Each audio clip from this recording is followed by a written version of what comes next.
رب العالمين والصلاة والسلام على سيد الأنبياء والمرسلين أما بعد فأعوذ بالله من الشيطان الرجيم بسم الله الرحمن الرحيم الصلاة والسلام عليك يا رسول الله وعلى آلك وأصحابك يا حبيب الله. نبی محترم شفیع معظم حضور اکرم صلی اللہ تعالی علیہ وآلہ وسلم کے مبارک ناموں میں سے ایک نام الرافع ہے. رفعت سے، بلندی سے آپ کا نام ہے الرافع. رافع کا معنی، ایک معنی علماء نے یہ بیان کیا کہ وہ ہستی جو بلند و بالا ہو، جس کا مرتبہ بلند ہو، مرتبہ بہت ہی عظیم ہو، تو ایسی ہستی کو رافع کہا جاتا ہے. اور دوسرا معنی علماء نے یہ بیان کیا کہ وہ ذات، وہ ہستی، وہ شخصیت کہ جس کی طرف نسبت کی وجہ سے، جس کے سبب اللہ تبارک و تعالی دوسروں کو بلندی عطا فرماتا ہے، عظمت عطا فرماتا ہے، مقام و مرتبہ عطا فرماتا ہے، تو ایسی ہستی کو الرافع یعنی رافع، بلند شخصیت کو بلند کرنے والی، عظمتوں کو عطا کرنے والی ہستی کو رافع کہا جاتا ہے. نبی کریم صلی اللہ تعالی علیہ وآلہ وسلم کی رفعت و بلندی، آپ کا جو مقام اور مرتبہ ہے، ہر مسلمان اس بات کا اعتقاد رکھتا ہے کہ اللہ تبارک و تعالی نے مخلوق میں سب سے بڑھ کر جس ہستی کو مرتبہ اور مقام عطا فرمایا وہ ہمارے آقا علیہ الصلوۃ والسلام کی ذات گرامی ہے. ایسا کوئی شک و شبہ یہ نہیں ہے. حضرت سیدنا حسان بن ثابت رضی اللہ تعالی عنہ، جو نبی کریم صلی اللہ علیہ وسلم کے دربار کے نعت کو شاعر ہیں، ان کی طرف ایک شعر منسوب ہے. آپ فرماتے ہیں کہ ما ان مدحت محمدا بمقالتی ولیکن مدحت مقالتی بمحمد. یعنی میں حضور علیہ الصلوۃ والسلام کی مدح کرتا ہوں، تعریف کرتا ہوں، مقالے کے ذریعے، شعر لکھنے کے ذریعے، کیونکہ آپ حضور علیہ الصلوۃ والسلام کے دربار کے شاعر تھے، حضور علیہ الصلوۃ والسلام کی نعتیں پڑھتے تھے. بخاری شریف کی حدیث مبارکہ ہے کہ ان کے لیے دربار رسالت میں، حضور علیہ الصلوۃ والسلام کے دربار میں ممبر بچھایا جاتا تھا اور یہ اس پر بیٹھتے تھے، اس پہ کھڑے ہوتے تھے، اور نبی کریم صلی اللہ علیہ وسلم بیٹھ کر ان کے اشعار کو سنا کرتے تھے، ان کی نعتوں کو سنا کرتے تھے. تو یہ فرماتے ہیں کہ میں جو حضور علیہ الصلوۃ والسلام کی مدح کرتا ہوں، اشعار آپ کے لیے پڑھتا ہوں، تو ان اشعار کے ذریعے میں حضور علیہ الصلوۃ والسلام کی مدح نہیں کر سکتا. یعنی کوئی مقام اور مرتبہ حضور علیہ الصلوۃ والسلام کا میں صحیح طریقے سے بیان کر سکوں، یا نبی کریم صلی اللہ علیہ وسلم کی مدح کر کے آپ کے مرتبے میں کوئی بلندی لا سکوں، ایسا نہیں. ہاں اتنا ہوتا ہے کہ جب میں اپنے قصیدے کے اندر، اپنی نعت کے اندر، اپنی نظم کے اندر حضور اکرم صلی اللہ علیہ وسلم کا ذکر کرتا ہوں تو میرا مقالہ چمک جاتا ہے، میری نظم کے اندر خوبصورتی پیدا ہو جاتی ہے کہ اس میں حضور اکرم صلی اللہ تعالی علیہ وسلم کا نام نامی آیا ہے. تو حضور صلی اللہ علیہ وسلم کو اللہ نے اتنے بلند مقام اور مرتبے عطا فرمائے ہیں کہ انسانی عقل اس کو بیان کرنے سے عاجز ہے. انسان حضور علیہ الصلوۃ والسلام کے تمام مقامات کو، مرتبوں کو بیان نہیں کر سکتا. ہم جو گفتگو کرتے ہیں، قاضی یاز مالکی رحمۃ اللہ تعالی علیہ، انہوں نے ایک بہت ہی زبردست کتاب حضور علیہ الصلوۃ والسلام کی سیرت پر لکھی ہے، الشفا جس کو عام طور پہ ہمارے یہاں شفا شریف کہا جاتا ہے، اس کتاب کی بڑی برکتیں، بہت برکت اللہ نے اس کو عطا فرمائی ہے، اور اس کے مصنف کو اس کتاب کی وجہ سے اللہ نے بہت بڑا مقام و مرتبہ عطا فرمایا کہ اس میں انہوں نے بڑے خوبصورت انداز میں نبی کریم صلی اللہ علیہ وسلم کی سیرت کو، آپ کے کمالات کو، آپ کے معجزات کو بیان کیا، لیکن بڑی پیاری بات اس میں ارشاد فرمائی۔ آپ نے یہ ارشاد فرمایا کہ میں نے اس کتاب کے اندر اس بات کو ثابت نہیں کیا کہ نبی کریم صلی اللہ علیہ وسلم کی نبوت کی حقانیت کو، آپ کے نبی ہونے کے حق ہونے کو واضح کیا ہوں، یا آپ علیہ الصلوۃ والسلام کے سچائی کے اوپر کوئی بیان کیا ہو کہ آپ سچے نبی تھے، ایسا میں نے نہیں کیا، کیونکہ میرا مقصد کافروں کے اوپر، منکر جو ہوتے ہیں ان پر حجت قائم کرنا نہیں ہے، ان سے میری گفتگو نہیں ہے۔ میں نے یہ کتاب جو لکھی ہے اس لیے لکھی ہے تاکہ اس کو پڑھ کر مسلمانوں کے دل میں نبی کریم صلی اللہ علیہ وسلم کی محبت پیدا ہو، محبت بڑھے، مقصد اور کچھ نہیں۔ مقصد یہ ہے کہ فضائل و کمالات کو بیان کروں گا جس سے دل میں حضور علیہ الصلوۃ والسلام کی محبت پیدا ہوگی، جب محبت پیدا ہوگی تو یہ چیز نبی کریم صلی اللہ علیہ وسلم کے حق کو ادا کرنے کے پر ابھارے گی، اور بندہ نبی کریم صلی اللہ علیہ وسلم کے طریقے کار پر چلے گا۔ تو بہت ساری باتیں وہ ہوتی ہیں کہ جس میں بندہ اپنے محبوب کا جب تذکرہ کرتا ہے تو اس کے دل میں ایک سکون اترتا ہے، اس کو ایک لذت حاصل ہوتی ہے، اس کو ایک مزہ آتا ہے کہ وہ اپنے حبیب صلی اللہ تعالی علیہ وآلہ وسلم کا تذکرہ کر رہا ہے۔ بڑی خوبصورت بات کتابوں کے اندر نقل کی گئی کہ حدیث مبارکہ ہے، نبی کریم صلی اللہ تعالی علیہ وآلہ وسلم نے ارشاد فرمایا کہ قیامت کے دن سب سے پہلے میں ہی جنت کا دروازہ کھٹکھٹاؤں گا، اور میرے لیے ہی سب سے پہلے جنت کا دروازہ کھولا جائے گا۔ فرماتے ہیں کہ جب میں جنت کا دروازہ کھٹکھٹاؤں گا تو اندر سے جو رضوان جنت ہیں، جو جنت کے دربان ہیں، جو جنت کے نگہبان ہیں، جن کی ذمہ داری ہے اس کے دروازے پر اور سنبھالنے کے اوپر معاملات کو، تو وہ اندر سے پوچھیں گے کہ کون ہے دروازے پر؟ حضور اکرم صلی اللہ علیہ وسلم فرمائیں گے کہ انا محمد، میں محمد ہوں۔ وہ کہیں گے کہ امرت بکا، مجھے آپ کے بارے میں حکم دیا گیا تھا کہ اللہ اقوم الا لک، میں صرف آپ ہی کے لیے کھڑا ہوں، سب سے پہلے آپ کے لیے ہی میں نے دروازہ کھولنا ہے۔ پھر وہ حضور علیہ الصلوۃ والسلام کے لیے دروازہ کھولیں گے اور جنت میں سب سے پہلے ہمارے آقا علیہ الصلوۃ والسلام قدم رکھیں گے، سب سے پہلے حضور علیہ الصلوۃ والسلام جنت میں داخل ہوں گے۔ یہاں بڑا خوبصورت نقطہ علامہ عبد الرؤف المناوی رحمۃ اللہ تعالی علیہ، جو 10ویں صدی ہجری کے بزرگ ہیں، انہوں نے ایک گفتگو کی اس مقام پر جو دل کے اندر حضور علیہ الصلوۃ والسلام کی محبت کو پیدا کرنے والی ہے۔ سوال یہ اٹھایا انہوں نے کہ جنت کے جو دروازے ہیں، اللہ نے ان دروازوں کو ایسا بنایا ہے کہ حدیث پاک میں ہے کہ اس کا اندر سے باہر کا اور باہر سے اندر کا نظر آتا ہے۔ باہر کھڑا ہوا بندہ اندر دیکھتا ہے، اندر کھڑا ہوا بندہ باہر کو دیکھتا ہے۔ اس طرح کے دروازے بنائے گئے، جیسے آج کے دور میں ہمارے یہاں بھی اس طرح کے دروازے ہوتے ہیں کہ باہر سے اندر اور اندر سے باہر کا دکھائی دیتا ہے، لیکن ان کی خوبصورتی وہ ناقابل بیان ہے کہ دنیا کے اندر اس کو بیان کیا جا سکے۔ لیکن بہرحال اس طرح کے دروازے ہوں گے کہ اندر سے باہر اور باہر سے اندر کا دکھائی دیتا ہے۔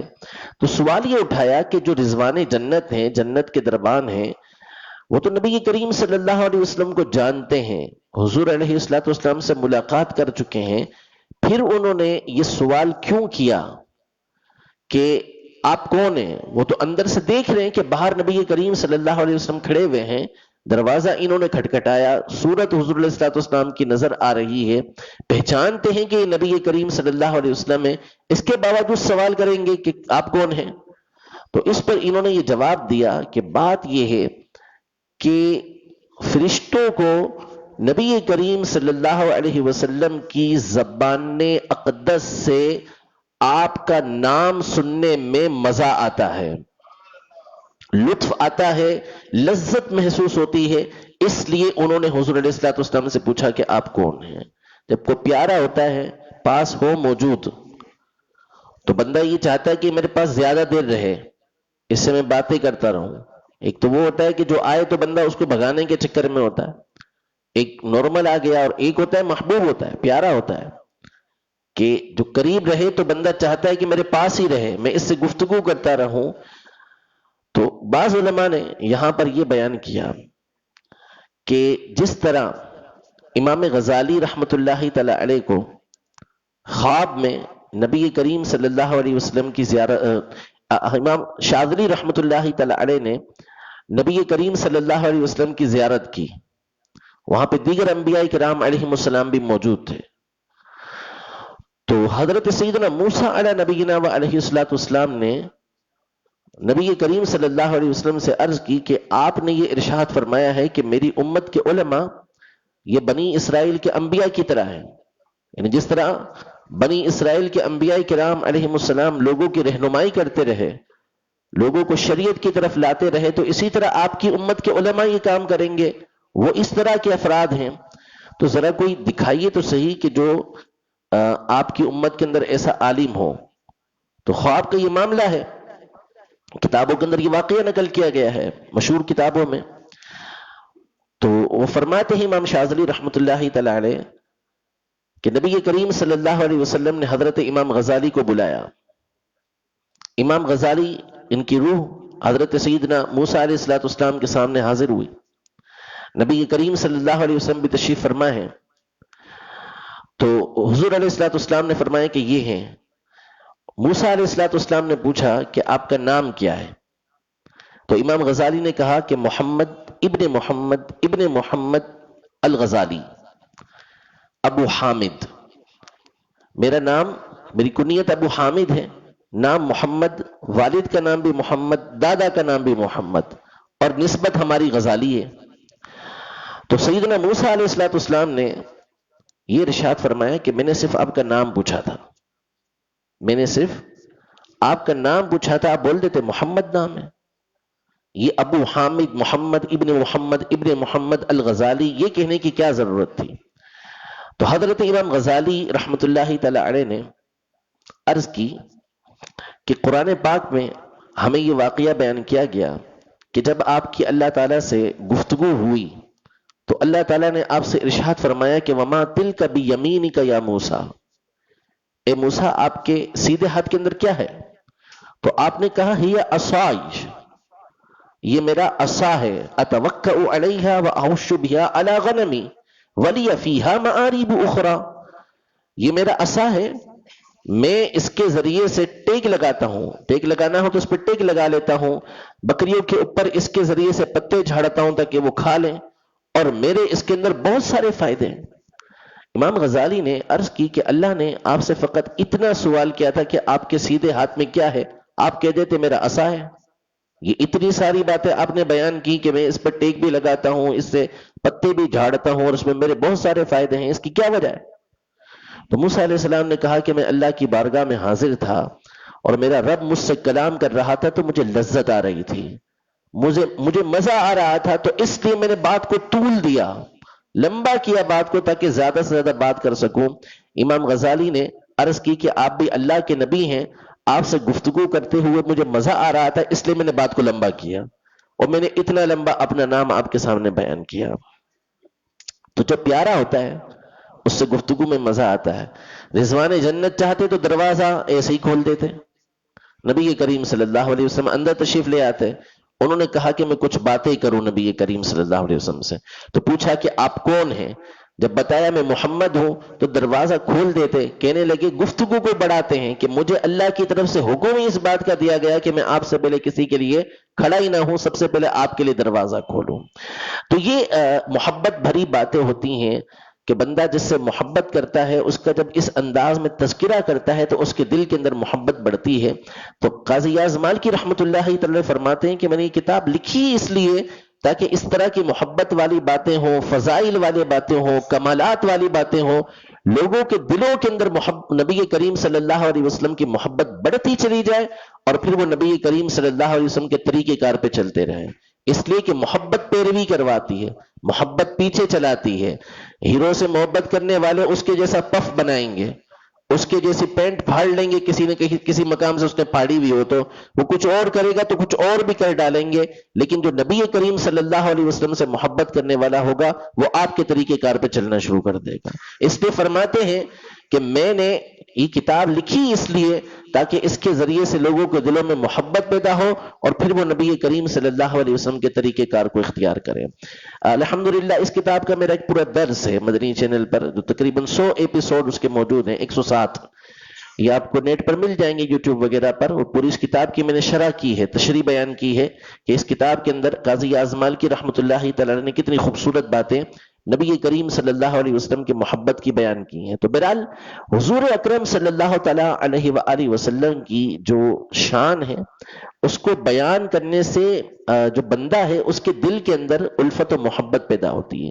تو انہی میں سے ایک بات میں یہ بیان کر رہا تھا کہ آپ علیہ الصلوۃ والسلام کو ایک نام اللہ تبارک و تعالی نے الرافع کا دیا ہے، اور رافع کا ایک معنی یہ ہے کہ وہ ہستی جس کے مقام و مرتبے بلند و بالا ہوں، اور دوسرا معنی یہ ہے کہ وہ ہستی کہ جس کی وجہ سے اللہ تبارک و تعالی دوسروں کے مقام و مرتبے کو بلند کرے۔ پہلی والی بات پر انشاءاللہ تفصیل سے گفتگو بعد میں کریں گے۔ دوسری بات کہ اللہ تبارک و تعالی جو چیز بھی نبی کریم صلی اللہ علیہ وسلم سے منسوب ہو جائے اس کو بلندی عطا فرماتا ہے۔ کوئی شے نبی کریم صلی اللہ تعالی علیہ وسلم کی ذات کے اندر بلندی نہیں لاتی۔ بلندی جو حضور علیہ الصلوۃ والسلام کو عطا ہوئی، مقام جو حضور علیہ الصلوۃ والسلام کو عطا ہوا وہ اللہ کی طرف سے عطا ہوا۔ باقی کوئی شے حضور علیہ الصلوۃ والسلام کے مقام کو بڑھانے والی نہیں۔ علماء نے بڑے خوبصورت نقطے یہاں پر بیان کیے۔ ایک نقطہ یہ بیان کیا کہ نبی کریم صلی اللہ تعالی علیہ وآلہ وسلم کی ولادت مکہ مکرمہ میں ہوئی اور آپ کو ہجرت کا حکم دیا گیا مدینہ منورہ کی طرف۔ حالانکہ مدینہ منورہ اس وقت جو بستی تھی وہ ایسی بستی تھی کہ جس کو کائنات کے اندر پسند نہیں کیا جاتا تھا، اور اس کو یثرب کہا جاتا تھا۔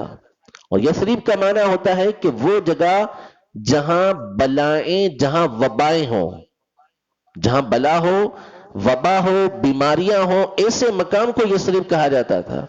حضرت سیدہ عائشہ فرماتی ہیں ایسے گندا نالا بہا کرتا تھا۔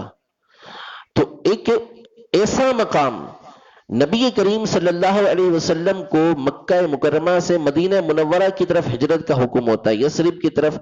اب بہرحال میں صرف سمجھانے کے لیے یثرب کہہ رہا ہوں، ورنہ مسئلہ یاد رکھیں کہ مدینہ منورہ کو یثرب، جس کو یثرب یا یثرب ہم لوگ کہتے ہیں، یہ کہنا ناجائز ہے، گناہ ہے۔ ایک حدیث پاک کے اندر فرمایا کہ جو مدینہ طیبہ کو یثرب کہے فلیستغفر اللہ، اللہ سے توبہ کرے۔ یہ کہہ نہیں سکتے۔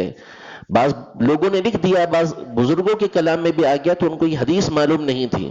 حدیث میں نبی کریم صلی اللہ علیہ وسلم نے فرمایا کہ مدینہ طابہ ہے، پاکیزہ ہے، مدینہ پاکیزہ ہے، خوشبودار ہے۔ اور یثرب کا مطلب ہوتا ہے کہ گندگی ہو، جہاں بلائیں اور وبائیں ہوں، جہاں بیماریاں ہوں۔ اور نبی کریم صلی اللہ علیہ وسلم فرماتے ہیں کہ اللہ نے اس کا نام طابہ رکھا ہے، اللہ نے اس کو پاکیزہ بنایا ہے، تو پھر ہم اس کو یثرب کیسے کہہ سکتے ہیں؟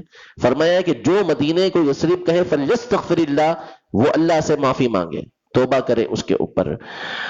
تو بہرحال مدینہ منورہ کی طرف حضور علیہ الصلوۃ والسلام کو ہجرت کا حکم ہوا۔ حالانکہ اس وقت جو مشہور جگہ تھی وہ بیت المقدس تھی، ملک شام تھا، جہاں انبیاء کرام علیہم السلام کی ہجرت ہوتی تھی، جہاں انبیاء کرام علیہم السلام کو پیدا کیا گیا، انبیاء کرام علیہ السلام کو اس مقام پر بھیجا گیا۔ نبی کریم صلی اللہ علیہ وسلم کو اس مقام پہ جانے کا حکم نہیں ہوا، حکم ہوا کہ آپ مدینہ طیبہ جائیں۔ علماء یہاں نقطہ بیان کرتے ہیں، یہ نقطہ بیان کرتے ہیں کہ اگر حضور علیہ الصلوۃ والسلام بیت المقدس کی طرف رخ کرتے، آپ اس طرف سفر اختیار کرتے، تو لوگ حضور کی عظمت کو یوں بیان کرتے کہ اللہ نے حضور کو یہ مقام دیا کہ آپ بیت المقدس کی طرف گئے، اللہ نے حضور کو یہ مقام دیا کہ آپ بیت المقدس کی طرف گئے۔ یعنی بیت المقدس کی وجہ سے نبی کریم صلی اللہ علیہ وسلم کی فضیلت کو بیان کیا جاتا۔ اللہ کو یہ گوارا نہیں تھا، حکم ہوا کہ آپ مدینہ طیبہ جائیں تاکہ لوگوں کو پتا چلے کہ میرے نبی علیہ الصلوۃ والسلام کے قدم جس جگہ پر پڑے پہلے وہ وبا والی جگہ تھی، اب وہ شفا والی جگہ بن گئی ہے. یعنی مقام اور مرتبہ جو بلند ہوا وہ حضور علیہ الصلوۃ والسلام کی وجہ سے بلند ہوا، نہ کہ کسی اور کی وجہ سے نبی کریم صلی اللہ علیہ وسلم کا مقام بلند ہوا ہو. نبی کریم صلی اللہ علیہ وسلم مدینہ طیبہ کی طرف ہجرت کرتے ہیں، وہاں جاتے ہیں، اور وہاں کی جو وبائیں اور بلائیں ہیں اس کے بارے میں اللہ تبارک و تعالیٰ سے دعا کرتے ہیں، تو اللہ تبارک و تعالیٰ وہ تمام بلائیں اور وبائیں اس مقام سے دور فرما دیتا ہے. اور پہلے جس کو یثرب کہا جا رہا ہے، جہاں پر بلائیں اور وبائیں ہیں، اللہ تبارک و تعالیٰ اس مدینے کو ایسا بنا دیتا ہے کہ نبی کریم صلی اللہ علیہ وسلم ارشاد فرماتے ہیں کہ غبار المدینتی شفاء، مدینے کے غبار اور مٹی کے اندر بھی اللہ نے شفا رکھ دی ہے. یعنی پہلے جس مقام پر بلائیں اور وبائیں ہوتی ہیں اس مقام پر نبی کریم صلی اللہ علیہ وسلم کے قدم رہتے ہیں تو اللہ تبارک و تعالیٰ اس مقام کو شفا والا بنا دیتا ہے. تو الرافع کا مطلب ہے کہ وہ ہستی کہ جس کی وجہ سے اللہ تبارک و تعالیٰ دوسروں کو عظمت عطا فرماتا ہے، چاہے وہ شخصیات ہو، چاہے وہ جگہ ہو، چاہے وہ کوئی اور چیز ہو، جس کو نبی کریم صلی اللہ علیہ وسلم سے نسبت ہوگی اللہ تبارک و تعالیٰ اس کو مقام و مرتبہ عطا فرما دے گا.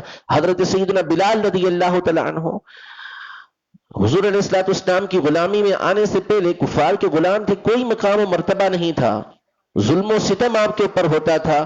لیکن جب نبی کریم صلی اللہ علیہ وسلم سے نسبت ہوتی ہے تو اللہ تبارک و تعالیٰ آپ کو آقا بنا دیتا ہے، ایسا سید بناتا ہے، ایسا مقام عطا فرماتا ہے کہ حضرت عمر رضی اللہ تعالیٰ عنہ آپ کو دیکھ کر سیدنا کہا کرتے تھے کہ یہ ہمارے آقا ہیں، ہمارے سردار ہیں. تو جس کی نسبت حضور علیہ الصلوۃ والسلام سے ہو جائے اس کو مقام و مرتبہ حاصل ہوتا ہے. اس لیے نبی کریم صلی اللہ علیہ وسلم کو الرافع کہا جاتا ہے. اس کا پہلا معنی انشاءاللہ تبارک و تعالی اس پورے مہینے کے اندر نبی کریم صلی اللہ علیہ وسلم کے خصوصی فضائل اس حوالے سے ہم سنتے رہیں گے. اللہ تبارک و تعالی ہم سب کے عشق رسول میں اضافہ فرمائے. اللہ تبارک و تعالی ہمیں ہماری نسلوں کو نبی کریم صلی اللہ علیہ وسلم کی عقیدت و محبت نصیب فرمائے، مسلک اعلی حضرت پر قائم و دائم رہنے کی توفیق عطا فرمائے. آمین بجاہ النبی الامین صلی اللہ تعالی علیہ وآلہ وسلم.